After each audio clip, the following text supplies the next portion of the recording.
Buenas tardes, Fabián. Buenas Mi nombre tardes. es Sergio Vergara, soy estudiante de la Universidad de AN.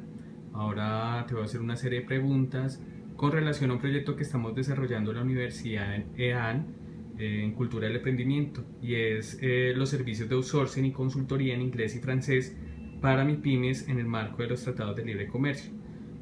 Básicamente te voy a hacer tres preguntas. Tú me vas a responder cuál es tu opinión o tu Ok, respuesta frente a esto. ok. ¿Es clara la necesidad que pretendemos atender? Por supuesto que es clara.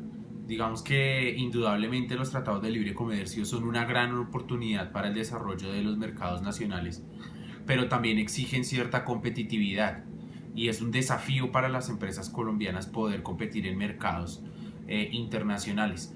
Y el problema no puede ser el no tener o el no manejar un idioma, como ya sea el inglés o el francés, para hacer este tipo de negociaciones.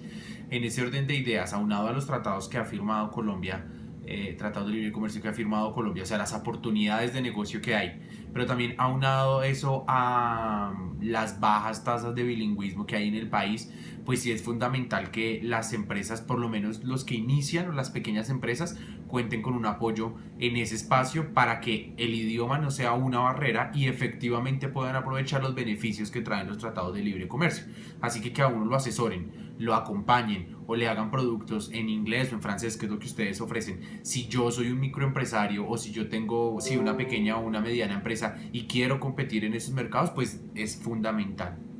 Pero ¿piensa usted que actualmente carecemos de inglés o francés en muchísimas de las empresas colombianas? O sea, Siento que si bien desde hace mucho tiempo se ha hablado de que es una necesidad, sobre todo el inglés, no tanto el francés, que es una necesidad, pues digamos que en la práctica eso poco se ve. Cuando las organizaciones son grandes, cuando las organizaciones ya tienen un capital, cuando las organizaciones tienen un recorrido, pues es mucho más fácil para ellos participar de los tratados de libre comercio y aprovechar los beneficios de los tratados de libre comercio.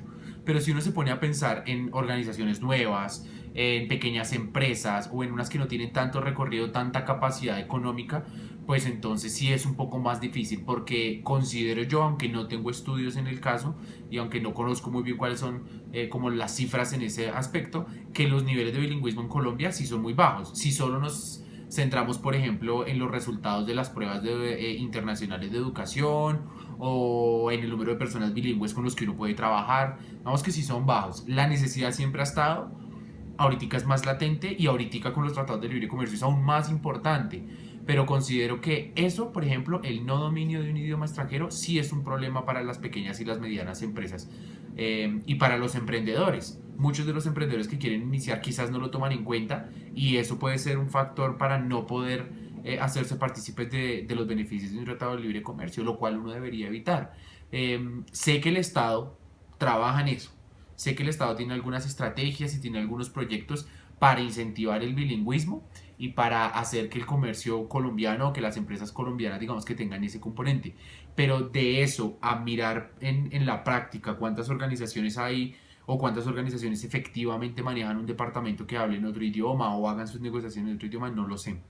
Así que yo considero que la necesidad sí está, no en el mundo de las grandes corporaciones o de las empresas que ya tienen las oportunidades de participar en el TLC, sino sobre todo en las pequeñas y las medianas empresas y en los grupos de emprendedores que hasta ahora están empezando y que ven en los tratados de libre comercio una posibilidad de expansión y una posibilidad de negocio gigantesca. bueno, y frente a todo lo que me acaba de decir, ¿usted compraría este producto o servicio sí o no? ¿Cuál es su respuesta frente a la actual situación que vive pues Colombia con todos sus empresarios y aún más nosotros ahora como emprendedores queriendo desarrollar este proyecto? Yo sí lo compraría.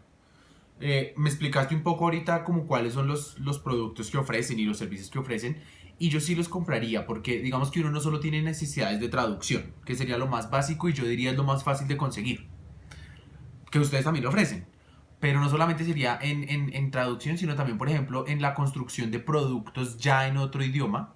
Ese es un valor agregado. Pero me parece que lo más importante de todo su stock de servicios es el hecho de las asesorías y el acompañamiento en las negociaciones y en los procesos con el acompañamiento y el apoyo en un segundo idioma. Ese valor me parece que es el más importante. Así que yo los compraría. No los compraría, perdón. Yo haría uso de sus servicios y los contrataría porque considero que lo que tiene que ver con producción de contenidos y con asesorías en negociaciones y con acompañamiento y con formación en otro idioma, sí es fundamental. Entonces, en ese caso, sus servicios, por supuesto que me funcionarían, por lo menos para el proyecto que yo tengo. Bueno, y dado todo esto, pues a mí me surge, ¿cuál cree usted que serían los canales de comercialización más adecuados para este producto o servicio? Pues para iniciar. Bueno, para iniciar indudablemente tendría que ser como el voz a voz, por cuestiones económicas. Yo entiendo que ustedes también están iniciando, entonces el voz a voz, la publicidad impresa quizás creo que les puede servir y medios no tan costosos como la radio, por ejemplo, o la prensa en algunos casos, como medios locales o medios más de circunscripción más cerrada, porque los medios nacionales sí son un poco más costosos. Pensaría yo que por ese lado, indudablemente tienen que aprovechar todas las herramientas que tienen las tecnologías de la información y la comunicación.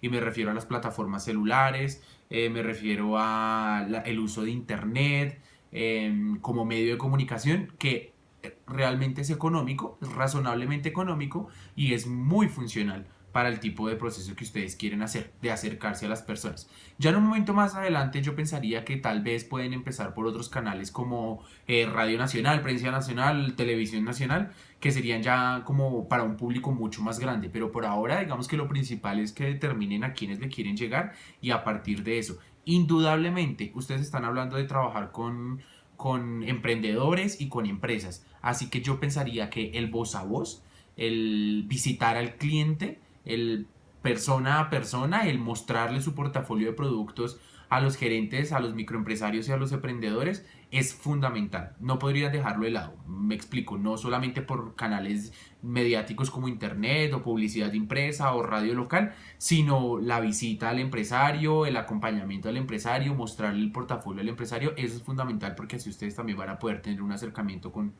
su sector. Bueno, muchísimas gracias por su información y de verdad que pues ahora nos abre más la mente hacia nuestro producto. Muchísimas gracias. No, gracias a usted.